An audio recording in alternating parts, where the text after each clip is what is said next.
તમારા mummy papa, તમારા ભાઈ ને એ લોકો કોઈ નથી બોલાવતા અમને.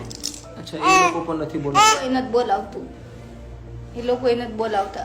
કે તમારે ક્યાં અમને બોલાવવાના જ નહીં, તમારે જે કરવું હોય કરવાનું, ક્યાંય નહીં આવવાનું. તમે એની પાસે ગયા હતા? અમે જઈને આવે એમ કે અમને નહીં બોલાવવાના, કે તમારે જે તમારી રીતે જે કરવું હોય નહીં કરવાનું, કે અમને નહીં બોલાવવાના. એની પાછળનું કારણ તો હશે ને બેન કઈ? કેમ કે અમે લવ મેરેજ કર્યા હતા એટલે અમને કોઈ નથી બોલાવતું, કે નહીં અમારા ઘરે આવવાનું જ નહીં. તો પછી આપણે બીજું શું કરવું? આપણે પરાણે જ કઈ આપણે જવાય નહીં કોઈને ઘરે, ના પાડે પછી. ભૂલ તો બધાયથી થાય, એકવાર થાંતા થઈ ગયું છે, પણ શું કરવું? અત્યારે પસ્તાવો તો ઘણોય થાય, પણ હવે કોને કહેવા જવું? કોઈને કહેવાય એવું નથી. એટલે શું પસ્તાવો થાય છે? એમ કે આવું ન કર્યું હોત તો સારું હતું એમ, આ મેરેજ લવ મેરેજ ન કર્યા હોત તો સારું હતું એમ. આપણને આવી બધી થોડી ખબર હશે કે છેલ્લે આવું ના એમ ન કરતો.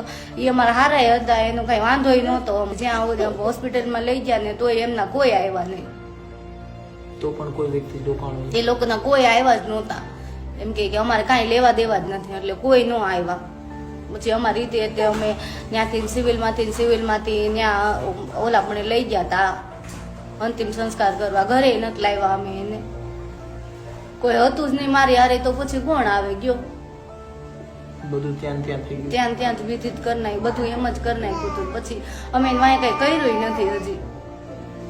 બેન, તમે અત્યારે તમને તો સમજાય છે કે એ પગલું તમે ના કર્યું હોત તો વધારે સારું હતું, પણ અત્યારે ઘણા બધા લોકો જોવે છે, અત્યારના સમયના ઘણા બધા દીકરા દીકરીઓ ઘણી બધી રીતે એવા ડિસિઝન લઈ લેતા હોય છે કે જે એમના ભવિષ્યને ખૂબ જ ખરાબ કરી દેતા હોય છે. તો એની માટે શું કહેવા માંગશો તમે? એમના માટે એ જ કહેવા માંગુ છું તમે કે કોઈ મહેરબાની કરીને તમે લવ મેરેજ ના કરતા, તમને પગે લાગુ. આવું મેં જેવું કર્યું એવું બીજી વાર તમે ન કરતા, તમે આ પગલું ન ભરતા કોઈ દિવસ.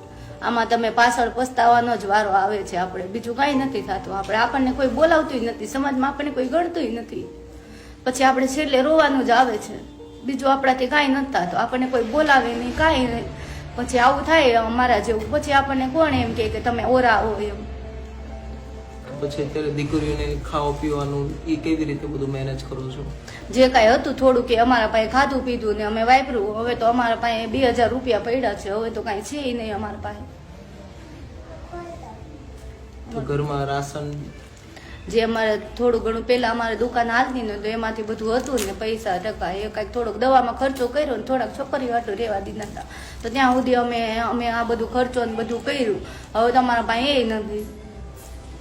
બેન, તમે પણ વાત કરી કે લવ મેરેજ કરવા યોગ્ય નથી, પણ એ વસ્તુ આમ જોવા જઈએ તો મા બાપની જો પરમિશન હોય તો બધી રીતે શક્ય છે, પણ આપણે મા બાપની વિરુદ્ધમાં જઈને જો એ પગલું ભરીએ તો એ એક ખોટી રીત છે. કેમ કે માવતરે આપણને જન્મ આપ્યો અને આપણે કોઈના પ્રેમમાં આવી જઈએ અને પછી જ તે વિશ્વાસમાં બધું કરી લેતા હોઈએ તો એ તો યોગ્ય ના કહેવાય.